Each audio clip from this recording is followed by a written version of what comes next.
In this episode of Car and Driver Abroad, we visit Koenigsegg in Sweden and drive their Agera R to the limit on the racetrack and on their own private runway. With 1140 horsepower and a top speed of around 270 miles an hour, this might just be the fastest supercar in the world.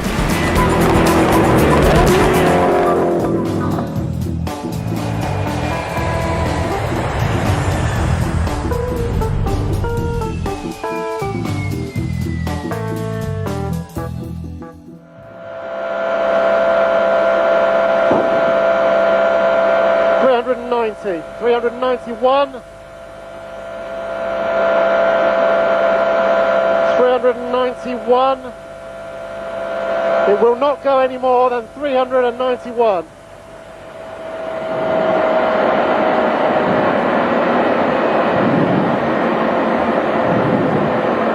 But anyway, 391 is quite fast, isn't it?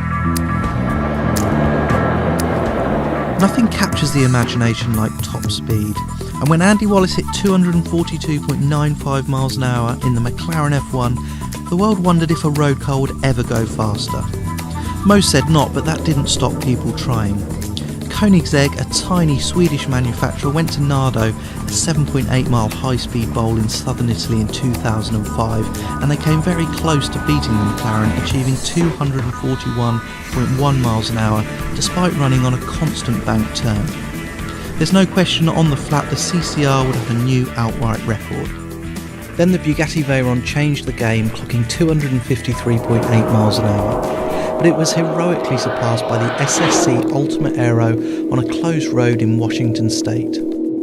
Driver Chuck Bigelow was 71 at the time and reached 256.18 miles an hour. In 2010, Bugatti was back at the top of the tree, the new Supersport recording 267.85 with tester Pierre-Henri Raffinel. It is an astonishing speed, but one day something will go faster still. Maybe it will be this, the Koenigsegg Agera R, a low, wide but relatively small supercar, not much longer than the tiny McLaren F1. It's got an incredibly stiff carbon fibre tub and an all-up weight of 1,430 kilos or 3,163 pounds. It is a spectacular piece of sculpture. Its 5-litre twin-turbocharged V8 can trace its roots back to a Ford racing engine, but is in reality entirely new with its own incredibly strong block, internals and ancillaries. On regular petrol it runs 960 horsepower, and if you can find E85 bioethanol, which is widespread in parts of Europe, that output jumps to 1,140 horsepower and 885 pounds-foot of torque. The Agera R is $1.45 million plus taxes, but then you do get the coolest doors on planet Earth. The numbers don't lie, and 1,140 horsepower pushing not much more than 3,000 pounds makes for pretty crazy performance. In an independent test for the Guinness Book of Records, the Agera R clocked 0 to 100 in 5.3 seconds, which is just a shade behind the Veyron Supersport.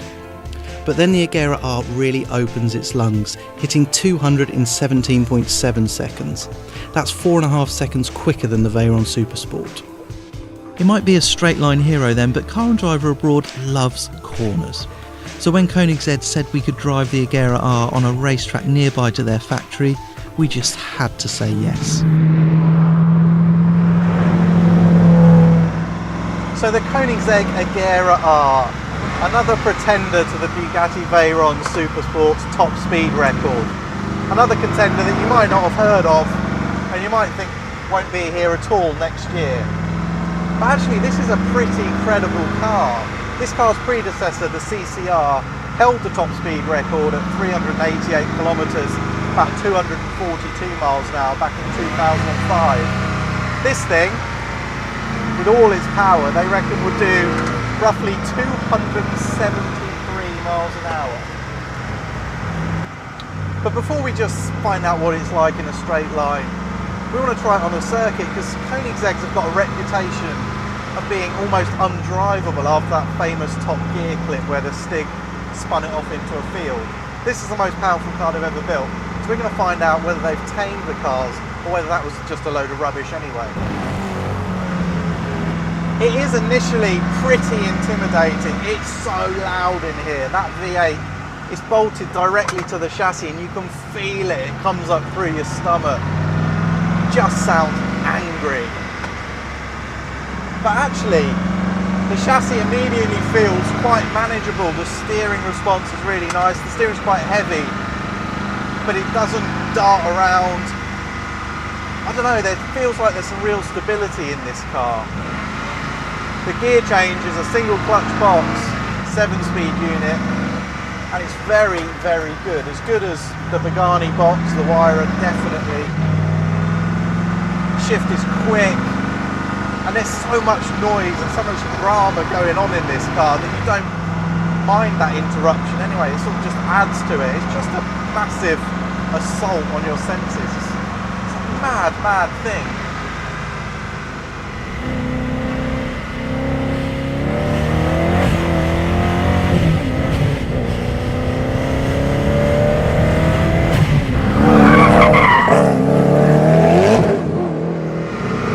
This is a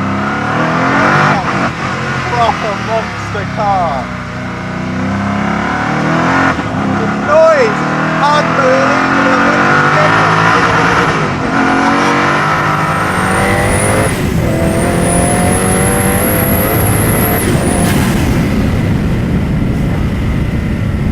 Very hard to describe what this much grunt feels like on such a small track. Suffice to say, it is crazy.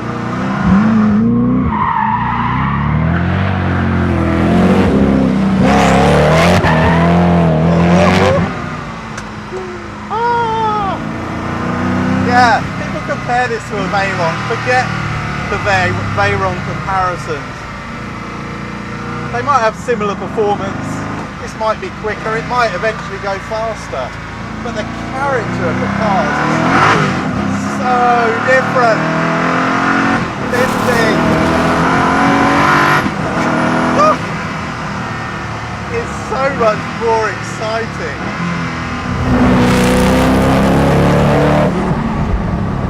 It's not a car that you would probably drive as often as the Veyron, as far. It's just so noisy and so physical. I love it. Woo! So that's the Agera R on a track. We survived narrowly. Actually, it's not the killer that the reputation suggests. It's just got so much power, so you always have to be mindful of what you're unleashing when you open the throttle. But having said all of that, we can't come to Sweden, drive this car and not drive it on a runway and try and feel what 0 to 200 miles an hour in 17 seconds feels like.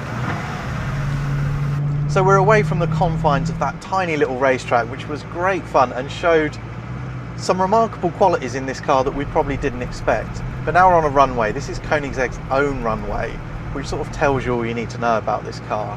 We're going to find out now what 1,000+ horsepower feels like when you've just got a place where you can rip to the limiter in every gear. So, first gear, traction control off. Let's see what the traction's like. Let's go for it.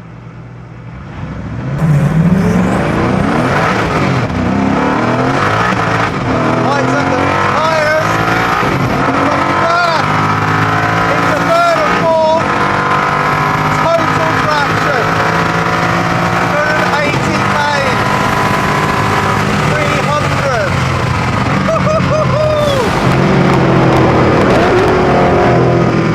So that's it. 0 to 300 k's. 186 miles an hour. Easy as pie, really. I can't believe the traction this thing's got. That sense that this is a properly engineered car is really felt through the stability of this thing at speed, under acceleration, and when you're really flying along at 180 plus. Rock solid, really, really good. Even better, the brakes, carbon ceramics, absolutely monster things. And it just stands it on its nose. But there's no fight, the car doesn't jig around, it's just bang, dead straight, stops beautifully. Must be a large part of that 0 to 300 to 0 record. It's just that the brakes are unbelievably strong. Yeah, there's just attention to detail in this car that I didn't expect. Even the steering, it's quite heavy, but it just responds really nicely. Everything feels really in tune with everything else. Even here on this straight line where you can't find out too much, there's a depth to this car, a real depth to it. It's a really properly sorted supercar.